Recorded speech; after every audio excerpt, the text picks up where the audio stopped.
आज की इस ऑनलाइन क्लास के टॉपिक में आरबीएससी क्लास 12th इंग्लिश का एक टॉपिक लेते हैं और जिसका नाम है नोटिस लिखना कि नोटिस कैसे लिखते हैं, हाउ टू राइट नोटिस।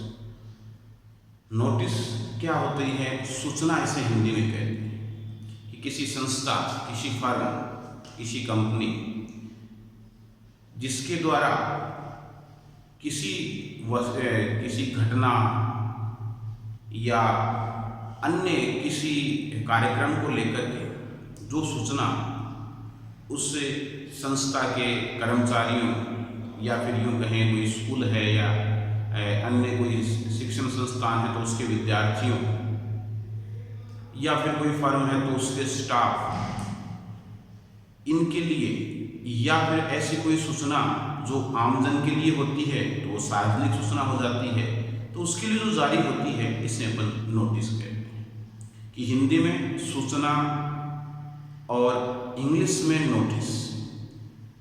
ये नोटिस अंग्रेजी में अपन लिखते कैसे हैं और इसका प्रारूप क्या होना चाहिए वो अपन इस टॉपिक में देखते हैं। तो देखिए, नोटिस लिखने के लिए सबसे महत्वपूर्ण बात जो अपन ध्यान में रखें, तो परीक्षाओं में नोटिस से संबंधित प्रश्न पूछा जाता है तो उस प्रश्न को ध्यानपूर्वक पढ़ें और उसमें ये देखें कि इस प्रश्न में क्या किसी संस्था का नाम दिया है जिसके माध्यम से ये नोटिस जारी करवाना चाह रहा है। तो उस संस्था का नाम जो नोटिस जारी करती है वो इस नोटिस के प्रारूप के ऊपर ही ऊपर लिखेंगे और उसे अपन कैपिटल लेटर में लिखेंगे, इंग्लिश में इन कैपिटल लेटर्स। तो नेम ऑफ द इंस्टीट्यूशन जो लिखेंगे अपन इंग्लिश के कैपिटल लेटर्स में ऊपर ही ऊपर लिख देंगे उस संस्था का, उस इंस्टीट्यूशन का नाम जो क्या करती है, नोटिस इश्यू करती है, नोटिस जारी करती है। उसके बाद नीचे अपन लिखेंगे नोटिस नंबर। कई बार जैसे सरकारी उपक्रमों से जो नोटिस जारी होती है तो उसमें नोटिस नंबर उनको डालने पड़ते हैं। अन्य उपक्रम भी डाल सकते हैं तो नोटिस के जो भी नंबर हैं वो प्रश्न में दिए हुए नहीं होते तो हम कोई भी काल्पनिक नंबर इसमें डाल सकते हैं। नोटिस नंबर 1, 2, 3 से शुरू होके आप अन्य प्रारूप में भी लिख सकते हैं। तो नोटिस नंबर का मतलब है कि उस संस्था से ये कौन से नंबर की नोटिस इस साल के लिए जारी हो रही है। जैसे मान लीजिए कोई यूँ लिखता है 121 2020, इसका मतलब है कि संस्था ने 121 नंबर की सूचना जारी की है और कौन से साल में, 2020 के साल। तो इस प्रकार से नोटिस नंबर भी अपन दे सकते हैं। फिर इस नोटिस नंबर के सीध में अपन लिखें डेट, दिनांक, जिस दिन नोटिस जारी करते हैं उसकी दिनांक यहाँ लिखी जाती है।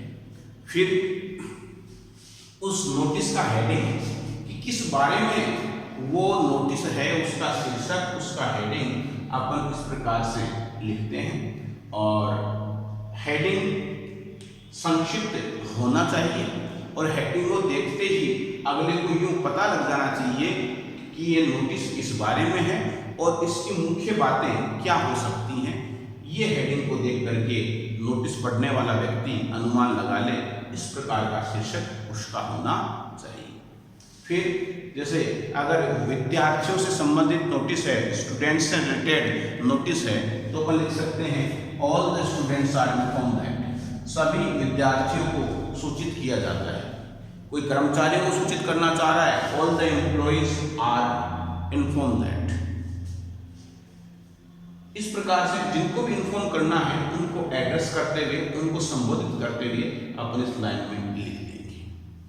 उसके बाद यदि नोटिस कोई मीटिंग से रिलेटेड है तो अपन क्या ध्यान रखें, ये बीच में होता है बॉडी ऑफ द नोटिस, इसमें अपन नोटिस की बॉडी लिखते हैं, यानी मुख्य बातें नोटिस से संबंधित इसी भाग में आएंगी।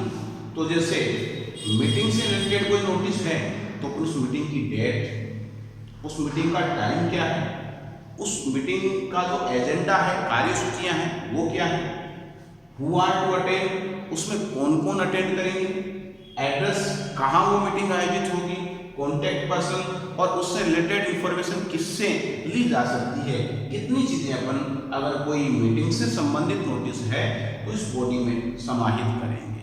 लेकिन मान लीजिए नोटिस इवेंट से संबंधित है, और यदि नोटिस इवेंट से संबंधित होगी तो अपन उस इवेंट का नाम लिखेंगे, उस इवेंट के ऑब्जेक्टिव यानी उद्देश्य क्या हो सकते हैं वो लिखेंगे, उस इवेंट का वेन्यू कि वो इवेंट कहाँ आयोजित हो रही है वो लिखेंगे, डेट एंड टाइम उस इवेंट कब आयोजित होगी वो डेट और टाइम भी लेंगे। एलिजिबिलिटी उस इवेंट का क्राइटेरिया क्या है, उसमें कौन कौन भाग ले सकते हैं, उसकी पात्रता क्या होगी, उसकी योग्यता क्या होगी, ये अपन लिख सकते हैं। और कॉन्टैक्ट पर्सन और उस इवेंट के लिए कौन ऐसा व्यक्ति है जिससे अपन संपर्क कर सकते हैं। तो इवेंट से संबंधित नोटिस में इन बातों का ध्यान रख सकते हैं। टूर, अगर कोई टूर से संबंधित नोटिस होती है तो टूर से संबंधित नोटिस में अपन टूर का नाम देते हैं। जैसे एजुकेशनल टूर है तो एजुकेशनल टूर दे दिया, पिकनिक है तो पिकनिक नाम दे दिया। तो उसका नेचर और जो नाम है वो अपन इस टूर का नाम देते हैं। डेट एंड टाइम, तो डेट एंड टाइम का मतलब कि कौन से दिन वो आयोजित किया जाएगा, एंड टाइम के जगह अपन कह सकते हैं ड्यूरेशन, कि उस टूर की अवधि क्या होगी वो भी अपन लिख सकते हैं। चार्जेस, अगर उस टूर में कोई शामिल होना चाहे तो उसके चार्जेस क्या होंगे, उसकी फी क्या होगी, वो भी अपने को नोटिस में बताना होगा।